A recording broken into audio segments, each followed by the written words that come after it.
Assalamualaikum warahmatullahi wabarakatuh. Selamat pagi buat teman-teman. Mudah-mudahan teman-teman hari ini dalam keadaan sehat walafiat dan dimudahkan urusannya, dan semoga aktivitas serta rezeki yang didapatkan hari ini semoga Allah beri keberkahan. Amin ya rabbal alamin. Selamat datang di channel Durian Lampung Tengah.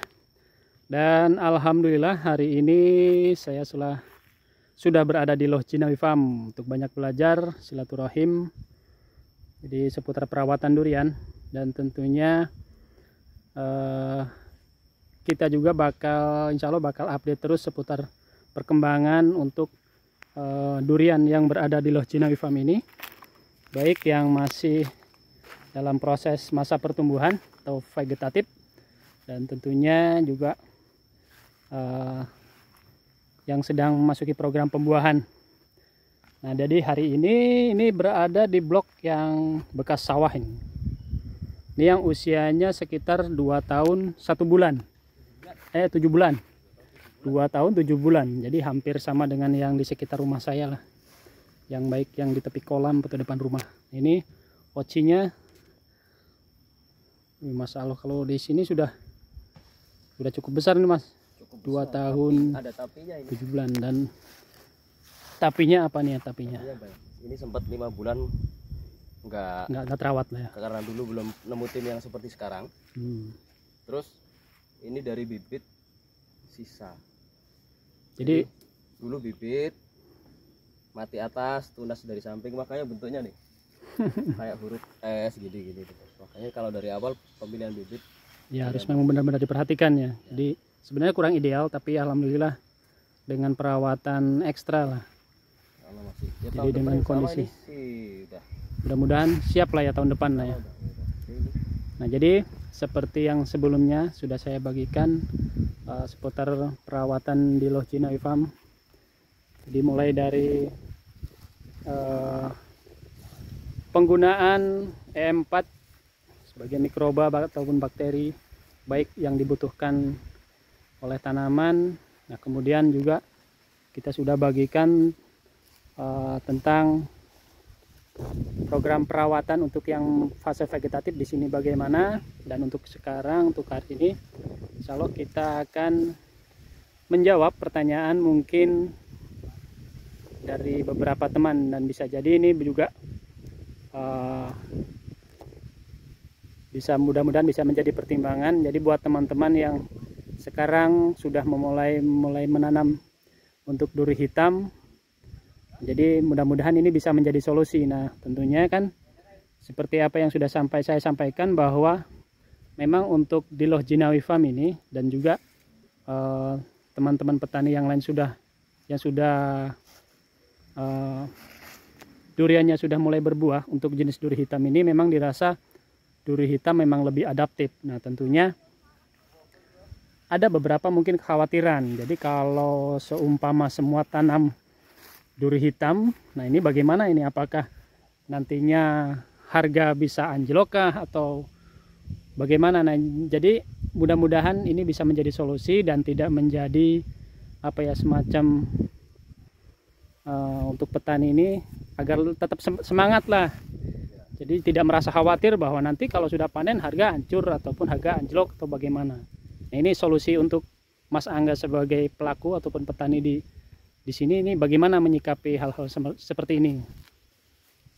Kalau yang saya sikapi, saya bercerita berdasarkan apa yang saya alami, apa yang pernah saya pelajari ya. Jadi ketika saya memutuskan tanam durian, kan tidak serta-merta saya berpikir nanti ada yang nampung kan begitu. Artinya ketika kita menanam suatu, kita harus menguasai segmen tersebut. Nomor satu kan itu dulu. Kalau kita nggak punya marketnya, ngapain kita tanam? Ya, betul. Yang pertama itu. Terus kalau dari hal-hal yang lain seperti resiko, nggak ada pekerjaan apapun atau bisnis apapun yang tidak ada resiko lah ya. Nah, tapi dari hal-hal semacam ini kita kerucutkan, kita minimalisir ke resiko-resiko seperti tadi. Contohnya nanti harga jual yang anjlok atau apa gitu kan. Ya, petani juga kan harus berkompetisi. Jadi dari nanam banyak yang mati, nanti sudah hidup membuahkan belum tentu semudah itu. sudah panen buahnya perform atau tidak. Nah ini. Nah jadi gini, perbedaannya dengan montong dan buah-buah yang besar seperti yang lain, montong itu memang marketnya buah yang dinikmati dengan rasa yang manis saja sudah cukup. Nah sementara yang dituntut dari duri hitam dan musangking itu kompleksnya rasa. Nah ini orang-orang itu beli musangking sama duri hitam dengan harga yang mahal, yang diminta ya itu.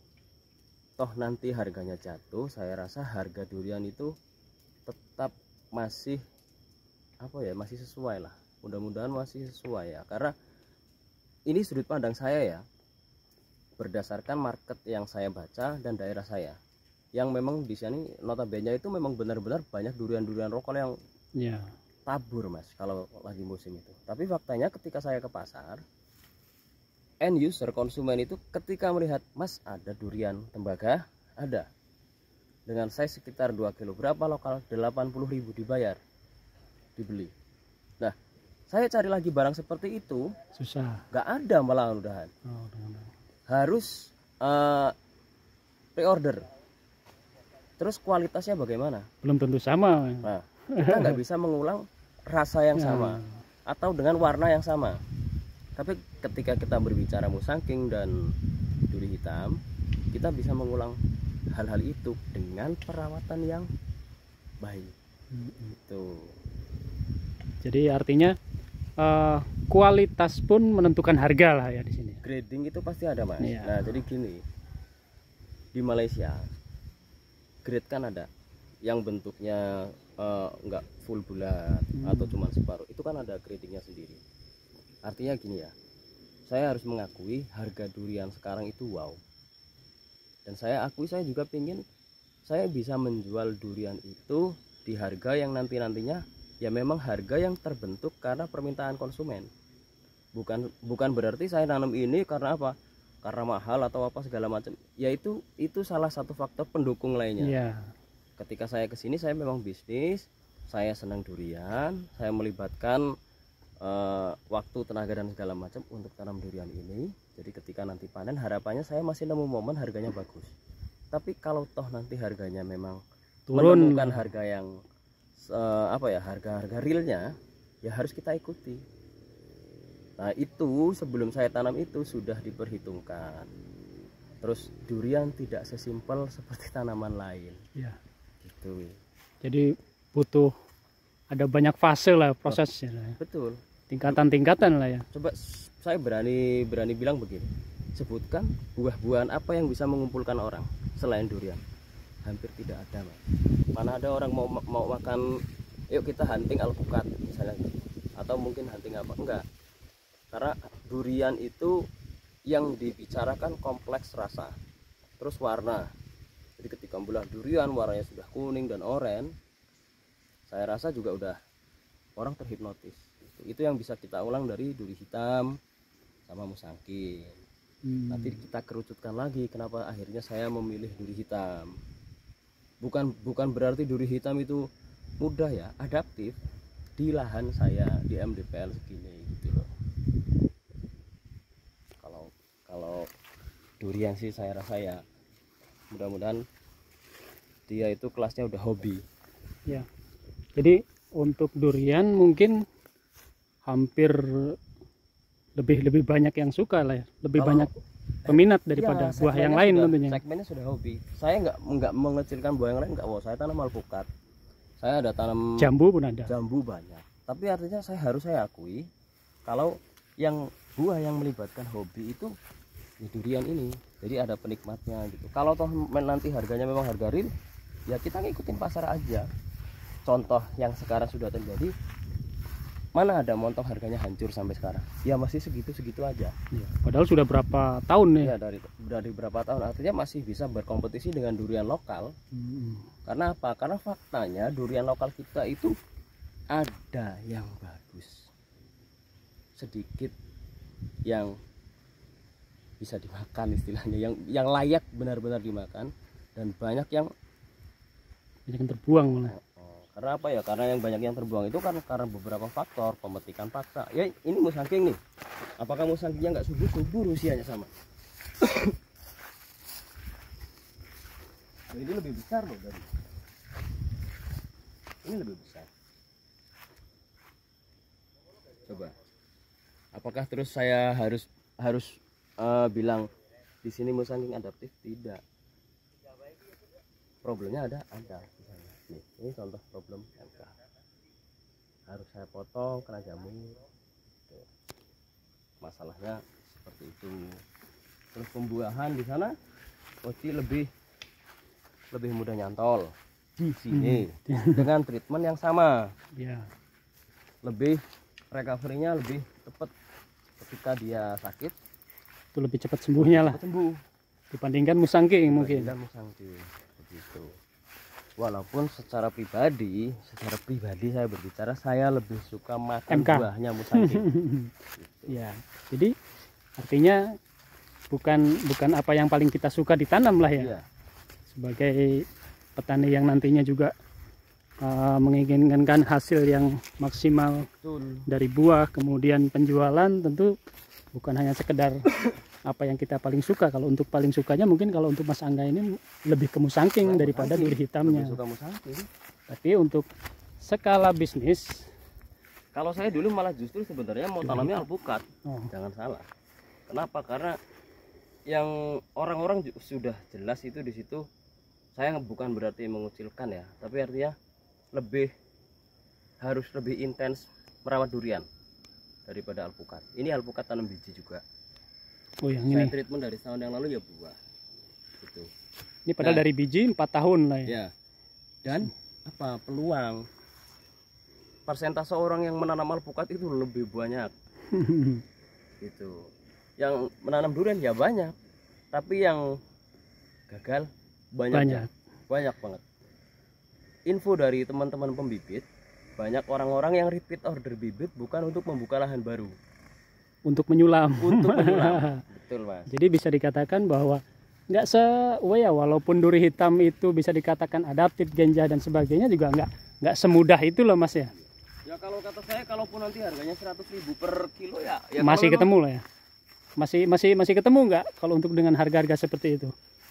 Kalau saya pribadi masih ketemu Mas. Masih Kan ketemu. orang masing-masing perawatannya Ya. ya, ada yang ngasih asam amino mungkin 10 liter atau berapa gitu.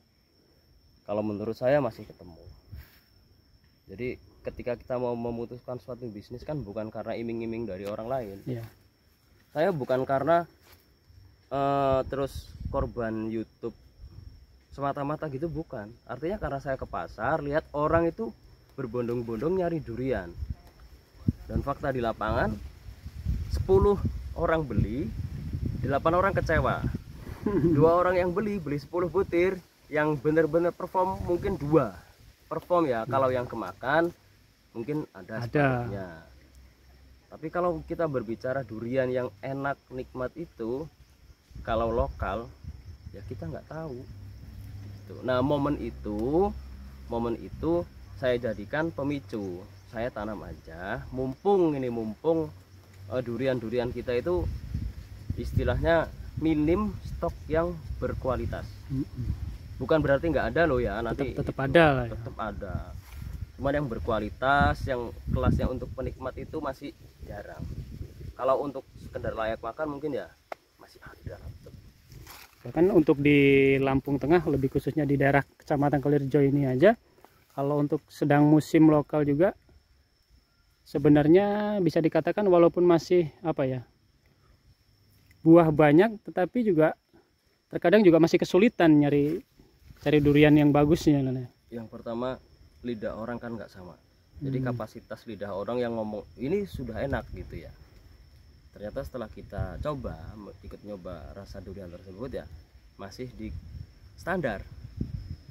Nah ketika orang itu sudah mencicipi durian yang lebih enak, akhirnya baru sadar, oh ternyata yang kemarin itu gradingnya masih standar, masih biasa lah. Nah jadi untuk mendapatkan kualitas durian yang perform itu, yang premium itu hampir tidak ada. Bukan berarti benar-benar nggak ada ya. Premium itu gimana, jangan salah, warna, rasa, edible portion. Nanti kalau kita mengerucutkan lagi kan ini kan adaptivitas, produktivitas. Ini MK belum berbuah, duri atau hitam. belum itu duri hitam udah 2 kali. Dan dengan perawatan yang sama dia lebih mudah nyantol. Tapi di MDPL sekian. Tapi kalau di MDPL sekitar 500 ke atas musangking, mungkin saya tanam lebih banyak. Itu bukan karena anti musangking, saya lebih banyak tanam musangking. Jadi melihat kondisi tanah juga, kondisi lapangan lah tentunya lah ya. MDPL tuh harus apa ya, harus kita yang mengikuti, jangan memaksa MDPL. Kita pengen tanam ini kita paksa nggak bisa. Nah ini salah satu contohnya Mas ya. Alhamdulillah nih sudah mulai muncul calon bunga duri hitam. Bunga ini. Ya, hampir rata-rata sudah mulai. Nah, ini bakal bunga. Sekarang udah bunga ini ya. Mudah-mudahan Desember akhir lah ya. Ini bisa jadi berbarengan dengan Pulau Jawa nggak? Ya beberapa mendekati, iya. Tempat Pulau Jawa punya teman-teman itu baru beberapa pohon yang udah bunga besar. Lainnya rata-rata seperti ini. Tapi mungkin kalau di Lampung ini belum. Karena ini saya treatmentnya duluan, jadi mungkin keluar bunganya juga duluan. Nah itu tadi seputar apa ya? Oh ini pengalaman. Kalau lihat yang kuning-kuning seperti ini karena habis stressing air terus kita siram. Jadi bunga daun-daun lama tua ini nggak apa-apa. Kalau nggak apa-apa. Ini stressing air kemarin. Juga cuma berapa hari kok. Nah itu tadi penjelasan dari Mas Angga, ownernya Lohjina Wifam, tentang seputar durian, tentunya lebih khususnya ke duri hitam. Jadi kenapa di sini lebih banyak duri hitamnya? Itu lebih kepada karena mungkin dari hasil yang didapatkan. Jadi mengingat untuk pertama kali berbuah itu baik duri hitam, musangking ataupun bawor di sini itu lebih perform yang duri hitamnya. Jadi dengan alasan itulah kemudian Mas Angga memutuskan untuk lebih memperbanyak duri hitamnya. Jadi kalau untuk dari segi apa ya, dari segi Mas Angga dari segi hobinya sendiri atau lebih senangnya itu lebih kepada musangkingnya kalau untuk rasa dan sebagainya. Tapi karena mengingat bertaninya bertujuan untuk bisnis kedepannya untuk jangka panjang, Mas Angga lebih menentukan untuk menanam duri hitamnya. Jadi mudah-mudahan apa yang tadi telah dijelaskan bisa membuat teman-teman bisa lebih tetap semangat lagi untuk para petani yang baru memulai ataupun yang baru memulai untuk investasi di untuk tanam durian. Jadi mudah-mudahan apa yang saya bagikan hari ini semoga bermanfaat. Insya Allah lain waktu kita akan berbagi lagi seputar perawatan durian di Lohjina Wifam. Assalamualaikum warahmatullahi wabarakatuh.